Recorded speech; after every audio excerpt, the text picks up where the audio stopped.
Hello, and welcome to the first episode of the Making History podcast. My name is Brian. And I'm Katie. And we are the Hesses. There are a lot of things that we are very excited to talk about and to teach on. And I'll mention that these episodes, at least for the near future, these episodes are going to build upon one another. So each one is going to lead into the next one. And so if we get into a topic that feels like it's not fully resolved, that's okay, because chances are we'll be revisiting it. Now, before I go any further, because we have a lot we want to talk about, first, Katie, how are you doing? Doing well. Yeah, it's been a pretty good week. Yeah. Overall. Well, I guess for me. It wasn't great for me. For me, it was Yeah. a decent week. Yeah. Kind of forgot about what happened for a second. Yeah. Well, yeah. How are you? I'm fine. I'm fine now. Yeah. We've had a stomach bug going in the house. And really, it was just me and Izzy who got it. You're right. It kind of we avoided it. Me and Nora did. Yeah. Yeah. So Izzy is our 3-year-old, for anyone who doesn't know. And she got this stomach bug. And with her, it hit super randomly. Yeah. That was like almost 2 weeks ago for her. Right. Which is crazy. Because it feels like it was all just this week. Right. But it was almost 2 weeks ago for her. Yeah. And then it was like several days later, we all thought we were in the clear. Yeah. And we were at, Psych. we were with the whole family. And it was Saturday. It was like 8:30, the night was kind of wrapping up anyways. But I wasn't feeling nauseous. Right. Amazingly. I felt fine. I had just eaten dinner. I had a beer. Like I was feeling totally fine. Yeah. But I could feel deep within me that something was about to happen. Something is not right. Yeah. And so I go over to Katie and I'm like, we need to go. It's time. It's time to go. To exit the building. I don't feel sick, but I can tell. Yeah. And sure enough, we got home and probably 2 hours later, Yeah. I was just thrown up. And that was kind of my night and the next day. Not fun. Yeah.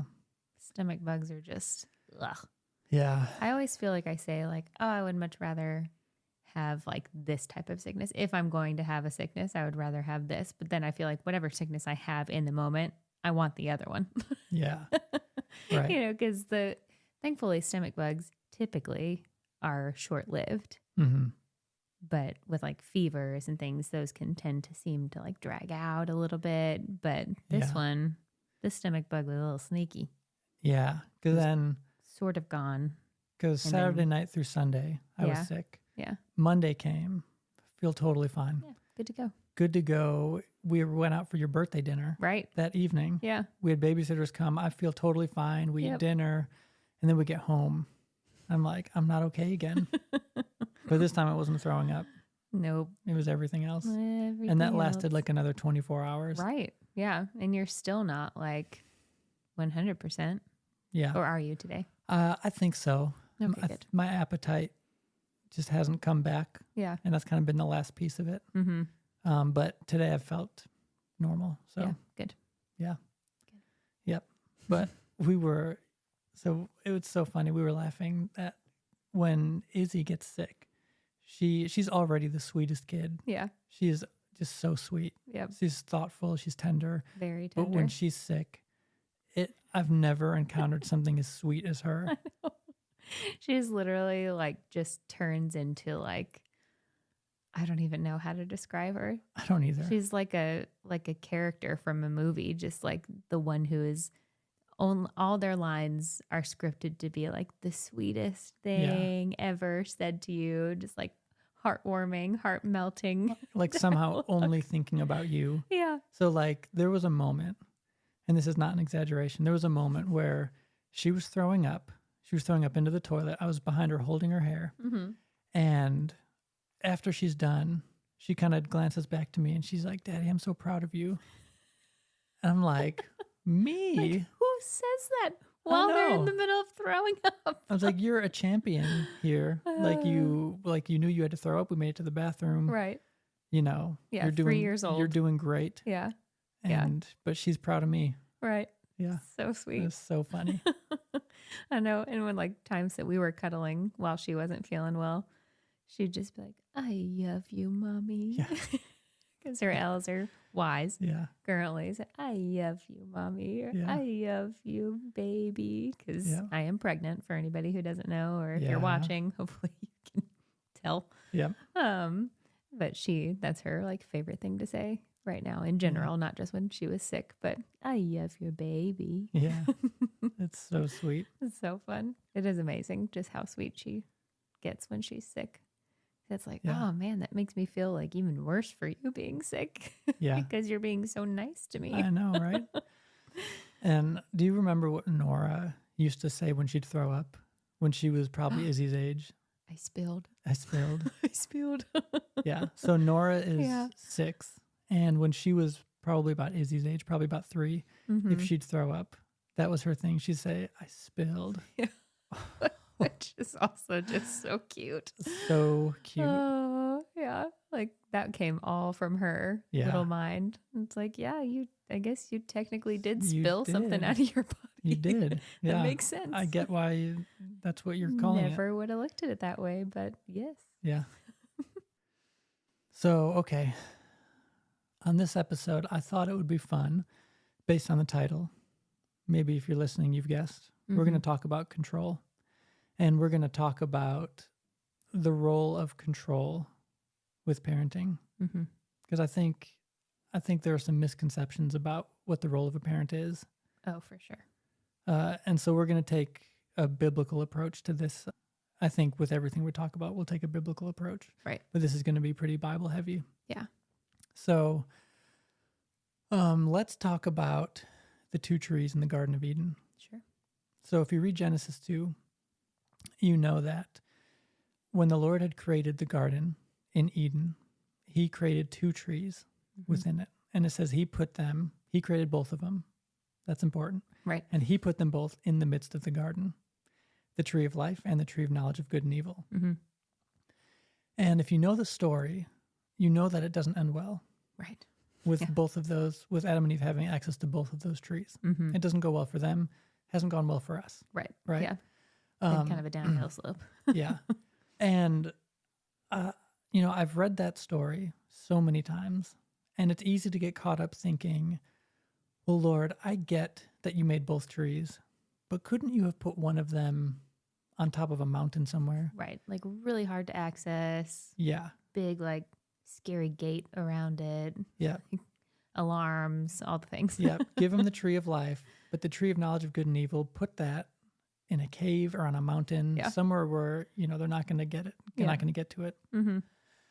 But when you dissect what's happening and you look at it from within the context of why the Lord created us, why did he create the world? What was he looking for? When you put it within the context, you understand that it was absolutely necessary that he made both trees and that he put both of them right within reach of Adam and Eve. Sure. They both had to be there. Yeah. And so what we'll find is that the 2 trees represent 2 choices. Because think about, what does the Lord value with us? He values relationship.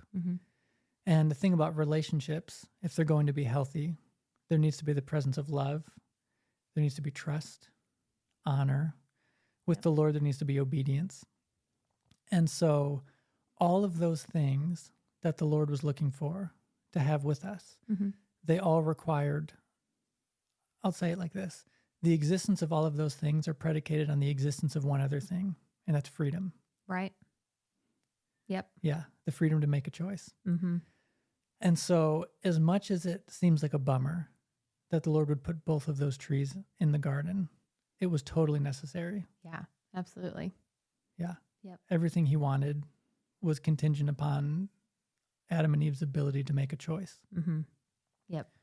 And of course, his desire and his hope was that they would make the right choice. Right. As it is with any relationship. You're Of course. Yeah, like I want the best for you. I want you to make all the right choices. And so, sure, which we'll get into this, but like it's easy to want to hide away that other choice, like we were talking about. Like you have this choice and this choice, but this one's like way back here, way less convenient to get to. Yes. But is that actually freedom Right. when you're trying to avoid right. the other choice. Yeah. And you're right. Like as parents, that's the temptation is we want to remove the bad choices, Mm-hmm. but the Lord put the bad choice in the midst of the garden. Right there. Because the thing Here it is, is. unless Adam and Eve are free to choose both, they're Mhm. not really free to choose either, Right. Yeah, absolutely. you know? Yep. So yeah, you're exactly right. That as parents, the temptation is to hide away the bad choices and to try Mhm. to create an environment where bad choices don't exist. Yeah. And guess what? That's not good for anybody. No. It's not good for the kids. It's not good for you, No. Nobody's going to learn that way right? if there's the absence of the worst choice. Yeah. You're never going to know what the better choice is Mm-hmm. because there's just no other option really in your mind Yeah. or eyesight. Yeah. So here's what happens in the story is the serpent comes. Mm-hmm. And the serpent comes up to Eve and he's like, did God really say that you shouldn't eat it? Mm-hmm. And then he's like, well, here's what God doesn't want you to know, that if you eat from that tree, you'll be like him. And he paints this picture that that he's sneaky, Mm-hmm. Selfish. that he's selfish. Really, he's painting the picture that God is an oppressor. Right. Because, he paints this picture that only an oppressor would give a rule. Mm-hmm. Like, oh, he gave you a rule. Yeah. What? How mean. Yeah. You shouldn't have rules. You should be able to do whatever you want. Right. You should be able to be like God if that's what you want. Mm-hmm. So they fall for it. Yep. And Adam is there just passively letting all this happen too. Classic. And so, yeah, he paints this picture that God is an oppressor. But when you consider what was the Lord's heart, again, in putting both trees there Mm-hmm. and giving them a rule, it was not to be oppressive. It was actually because that was the only way for him to create an environment where they were free to make a choice. Yeah.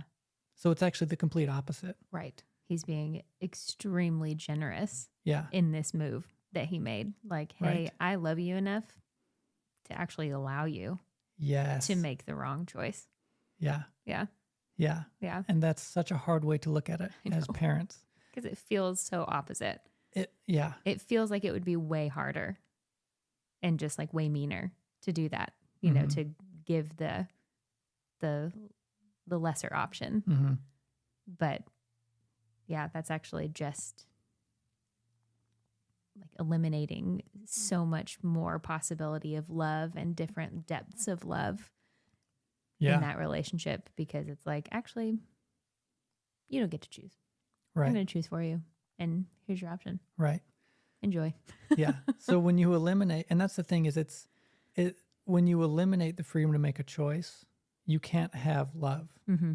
because the only way we're free to love is if we're free to not love. Right. You don't get obedience. The only way Adam and Eve were free to obey is if they were just as free to not obey. Mm-hmm. The only way they are free to choose trust, to choose honor, Yep. everything that healthy relationships are dependent on. Mm-hmm. They can't exist in the absence of choice. Right. And so what happens if the Lord were to create an environment where Adam and Eve didn't have a choice, they didn't have a rule to follow, Mm-hmm. what would happen is they would find themselves in not an environment of freedom, but of control. Yeah. And the funny thing about this is people love to say, well, God's in control. Yeah. How Your often do favorite people phrase. say that? All the time. All the time. Something's going a little bit wrong. Oh, it's all right. God's in control. Yeah, God's in control. Which sounds nice. it does sound nice. Sounds like it could be on a Hobby Lobby poster. Sure. Yeah. I could sure see it that is. hung on I'm the wall of the sure. kitchen. Yeah. God's in control. Yep. But here's what we need to ask. Okay, if God's in control, what exactly is he in control of? Mm-hmm. Because if I say that God's in control as a way to abdicate myself of any personal responsibility for the choices I make, Mm-hmm. it's untrue and it's unhealthy, Right. right? Yep. Because he's not in control of me. Mm-hmm. He's not in control of you. Right. He wasn't in control of Adam and Eve in the garden. Mm-hmm. He put the trees there and he was like, you guys are going to have to choose. Yep. And this is where, as parents, we need to understand this, that the Lord, he put both choices in their midst. He let them make the choice they made. Mm-hmm. But here's the kicker. He let them experience the consequences of the choice they made. Yeah. And that's where it gets interesting. And it's hard to look at this story and understand this, but that is what makes him a good father. Yeah. Because he's not controlling. Mm-hmm. Good fathers aren't controlling. Yep. Good fathers and mothers will allow their kids to make a choice and experience the consequences of that choice and then to learn from it. Mm-hmm. Right. Because if, like, say we make the wrong choice, you know, well, we could just use the tree example. Like if Eve had eaten the fruit and, you know, obviously had the instruction, do not eat of this fruit because you're going to die. Right. You know, like pretty big consequence laid out ahead of her, yet she still chose it. If the Lord had gone like, and instead of like removing them from the garden and saying like, you know, this is, you made this choice and so here's your consequence. If he had been like, you know what, it's okay. Yeah. You know, just please don't do it again. You know, Yeah. like that type of like relinquishing of the consequence. Adam and Eve wouldn't have learned anything. They would have been like, oh, well, he's, you know, kind of passive, so I can get away with whatever I want to do. And like, sure, he said there was a consequence, but is there? Yeah. So allowing them to live in the consequence was his kindness in showing them, hey, like I'm a truthful God. I'm a truthful father. And what I say or what I said was going to happen, it's going to happen. Yeah. And I hate that it is. Yeah. Like, I don't think he found any joy at all No. in turning them out of the garden. I think it probably like broke his heart so deeply. Yeah.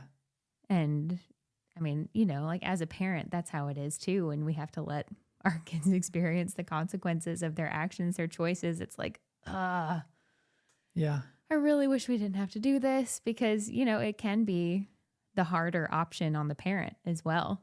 Yeah. Depending on the consequence. Like, you know, this is an extreme example that we've never lived out, thankfully. But like if your kid breaks the law and is thrown in jail if they're of age, and they're thrown in jail, like you as a parent, that sucks for you too. Yeah. Like no parent wants to see their kid in jail. Right. And, you know, so if you learn that consequences aren't actually valid, that you can just get away with what you want and your parents are going to kind of roll over, then like you're never actually going to truly learn what a good choice is. Right. Yeah. So I have several thoughts on what you said. Yeah. So you talked about the Lord removing them from the garden. And I think there's a misconception that it was unkind of him to do that. Right. Because that was the perfect place that he created for them. But it says, and I was actually just yesterday reading in Genesis, and I was reading that story specifically, and it says that the reason he removed them was so that they wouldn't still have access to the tree of life. Because in having access to the tree of life, they could lock themselves into a corrupted state. Oh, wow. And so it was kindness to say, now this has happened. You guys have fallen. Yeah. Now the state of man, it's corrupted. So he's already got everything set in motion. He knows what's going to happen. Yeah. Jesus is coming. Right. He's going to redeem the world. He's going to redeem all of creation. It wasn't unkind of him to remove them. It was actually his kindness. Yeah. And in the same way, for parents, this is kind of a separate thought, but it's connected to that it can feel as parents, it can feel unkind. Like you were saying, it can feel unkind to let your kid make a mistake and experience the consequences of that mistake. But the Bible also says that the kindness of God leads to repentance. Yeah.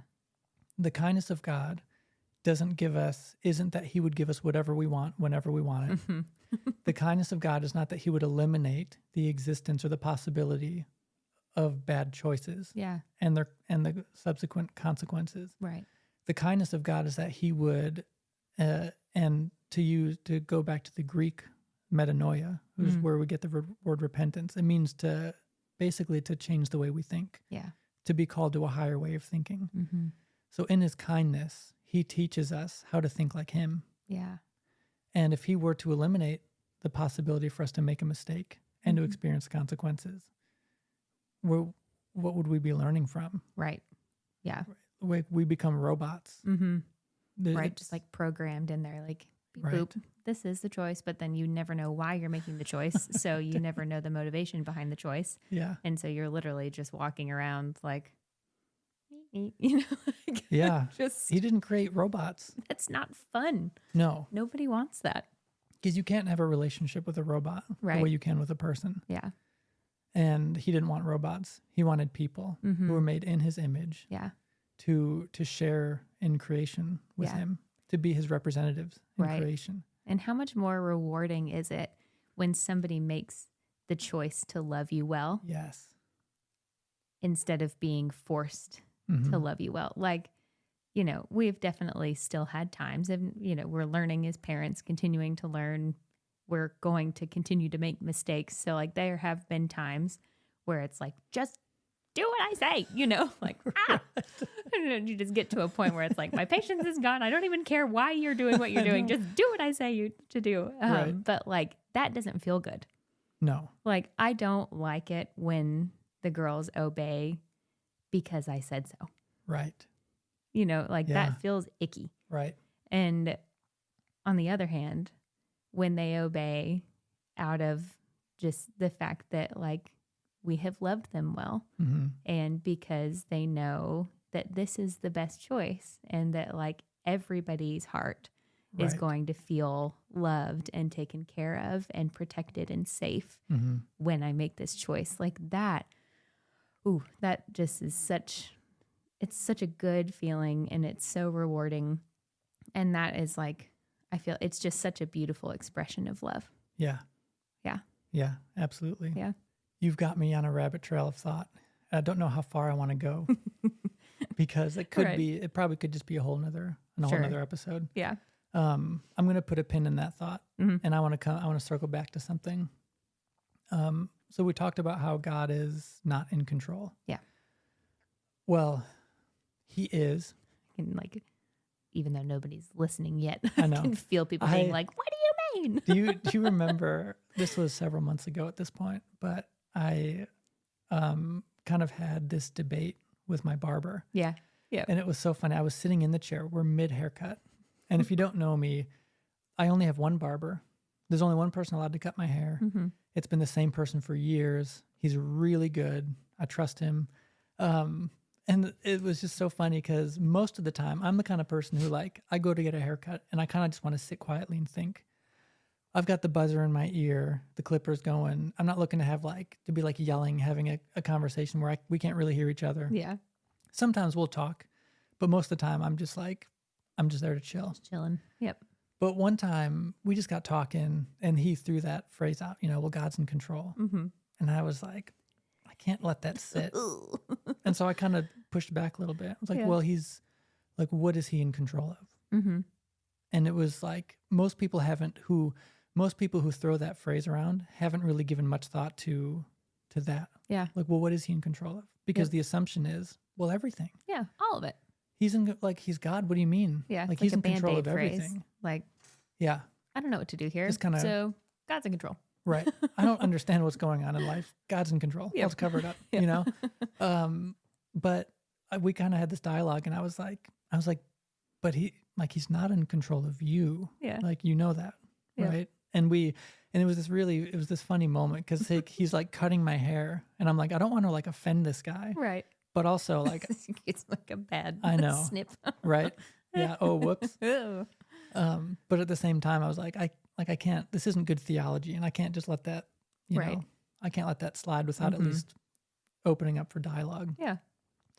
But Giving him a choice to right. agree or disagree.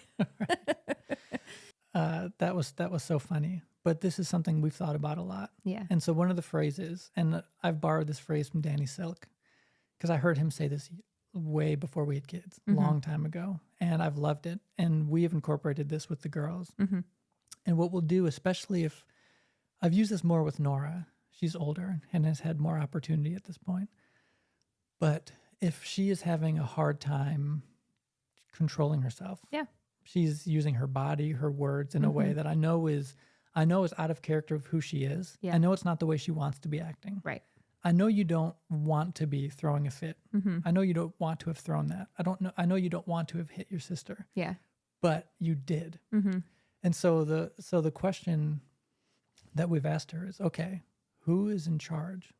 Because that's what the Lord is Yeah. to us. Yes. He's not in control, but he is in charge. He's in charge. He's Yep. in charge of everything. Mm-hmm. He doesn't control you. Right. He wants a relationship with you. He Yep. can't have both. Mm-hmm.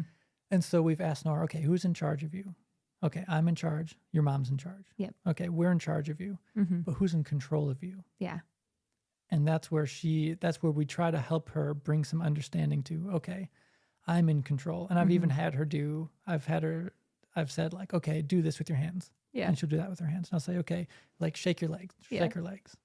And I'm just trying to make this connecting point between I am not in charge. I'm not in control of you. Mhm. I am in charge, Yeah. but you are in control of you. Right. So when you hit your sister didn't make you do that. Mm-hmm. Your brain told your hand Yeah. to hit, Yep. and you did. And it's a hard You're not thing. a puppet, like You're not a being puppet. forced to Yeah. do these things. Yeah. And it's so funny because, and this is not just true for kids, this is true for adults, Oh, yeah. that when we make a bad choice, when we make a mistake, when we make a mess of things, there is this tendency that we have to want to find somebody else to blame Oh, yeah. for why we did what we did. Yep. I'm not in control of me. Yep. It's your fault. It's Izzy's fault. It's your fault. It's Yeah. mom's fault, right? Yep. We have a prime example of that, of an adult doing that very recently. The accident Oh my goodness. that was rear-ended a couple Yeah. weeks ago. Go ahead. This is great. And the lady who rear-ended me, the first thing that she said to me when we got out of the car. Well, explain the situation Oh, before sure. you even say what she Sure. said. So we were stopped at a red light, Uh-huh. and the light, there was like one or maybe two cars in front of me. I don't know Mhm. exactly. But definitely one car ahead of me. And the light had just turned green, and the car in front of me had not moved yet. So I had not moved yet. Mm-hmm. Right. Seems pretty normal. Makes sense. And then all of a sudden, she comes up and like full speed just rams me Yeah. from behind.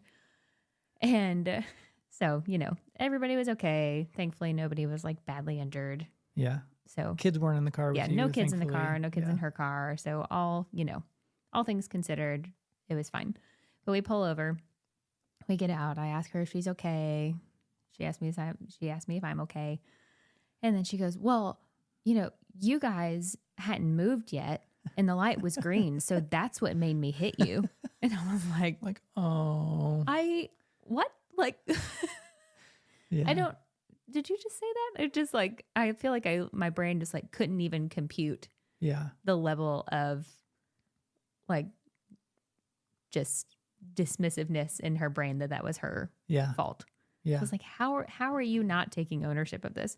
But yeah, and it was, just very clear cut Yeah. her responsibility. But she was like, well, that's what made me hit you because you didn't move. Yeah. It's your fault I was like, because ugh. yeah. Yeah. Yeah. And that's what, and also when I was reading in Genesis this week, and you can see two of the first Yes. things that show up after the fall. Yeah. Two things show up immediately: Mm-hmm. shame and blame. Yep. So in chapter 2, it says Adam and Eve were naked Mm-hmm. and they felt no shame. Right. Well, then they eat of the fruit, and all of a sudden they know that they're naked Mhm. and they are ashamed of that. Right. So shame, but also when the Lord comes walking in the cool of the day and Adam and Eve are hiding, Mm-hmm. and he's like, where are you guys? Yeah. Like, what's going on? And Echo. they come out. Yeah. And they come out and, they have the whole conversation. Mhm. We were afraid. So we were hiding. We were embarrassed. And the Lord said, well, did you eat of the fruit that I commanded you not to? Yeah. And I love, he asks the question like he doesn't know what happened. Right. But he asked the question, and Adam says, well, the woman. So first he blames Eve, the woman, and then he blames God, That who you you gave me. Yep. It's not my fault. It was Eve's fault because she was deceived, and it was your fault because you gave me the woman who deceived me. And immediately you see this trend of irresponsibility Yeah. spike in Adam's life, Yep. and you see that in adults, Mhm. and you see that in kids. Yep. It's like, whoa. This wasn't my fault. Yeah. you did it because she gave it to me. Right. And you gave me her. So Yeah. what are you going to do about it now? Yeah. Right. Yeah. Yeah. Lord, this is your mess to clean up. Yep. We wouldn't be in this mess if it weren't for you creating this woman, you Yeah. know? But that's how it goes with kids. Yeah. Is they want to find every opportunity for the mistake they've made to not have been their responsibility. Yeah.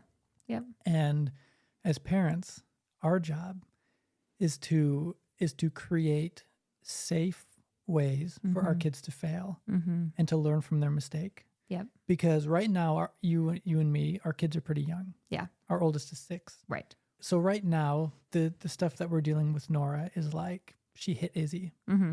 She threw something. She threw a tantrum. Right. You know. Yeah. But when she's 16, the problems that we have potential to face are way bigger. Yes.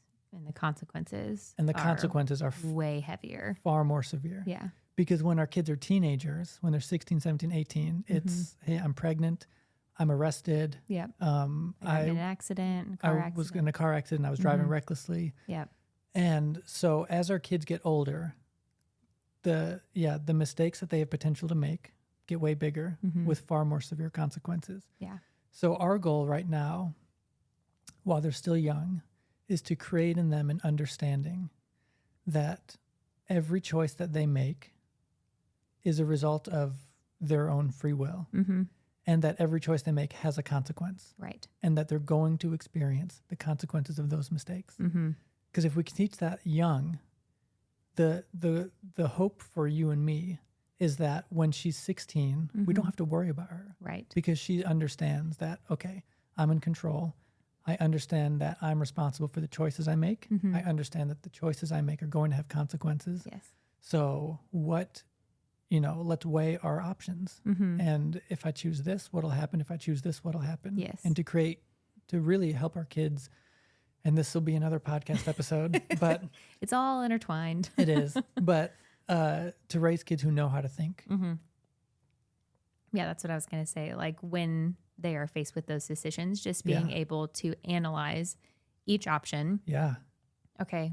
And almost like make a checklist in your head, because obviously I think once you get to a point where you're in that like critical thinking skill, I don't think you realize that this is what's going on, but really you're doing like pros and cons Right. in your mind. Like, okay, if I choose option A, this is what could go well. This is what could go poorly. Option B, same thing. Yeah. And then choosing which one will be the best for you and for everybody around you. Because as a critical thinker, not that you're always like thinking about, what people think about you or whatever, but I think you do naturally bring your surroundings into the decision that like you are not the only one being affected by your choices. Right. What you choose to do, Yeah. while it may affect you the greatest, is also going to have a ripple effect to those people who are around you, who are in the situation with you, who love you, who care, Yeah. just bringing them into it. And so I think that skill, it starts from the time they are able to, walk and talk. And, obviously as newborns, they're not quite, we're not trying to teach a newborn how to critically think about anything. But once they get a little bit older and are able to make those choices, it starts then. Yeah. Honestly, we always joke that with having a newborn, like there's no parenting. Right. Just keep them alive. Yep. Make sure they're Survival. sleeping, make sure they're eating, keep them alive. But I would say, what would you say? Maybe around like 10, 12 months is when we really start like parenting. I think so. Yeah. And really it can depend on the kid, because that's true. some kids are more advanced than others and advanced in different ways. Like Nora was super advanced in her like talking and just her like communication skills, whereas Izzy has been more advanced in like in the physical realm. So she like has way more tendency to lean that way. I'm trying to think when we start. I think you're right. About 10 to 12 months with Nora is when we began disciplining. Yeah, I think you're right. I think it was right around that time. And there's a lot more. Well, this topic has a few different like trains of thought Oh, for that I know sure. we need to take. Yeah. That I don't want to do all of it just in this episode because we'll be here for 3 hours. I was about to say that'd be really overwhelming. So do you want to go ahead and wrap this one up? Yeah. Okay. Yeah, I think that's probably Okay. a decent place to stop. Yeah. Yeah, I think so. Yep. Okay, great. Well, we are going to continue this conversation in another episode, maybe multiple episodes. Yeah. There's a lot more to say. And there's also a lot of practicals to this. There are very practical ways of implementing what we're talking about. Mm-hmm. And we're going to talk about that in later episodes. So that's it for the now. Cool. All right. For everybody listening, thank you. And if you watched, thank you. And we'll see you next time.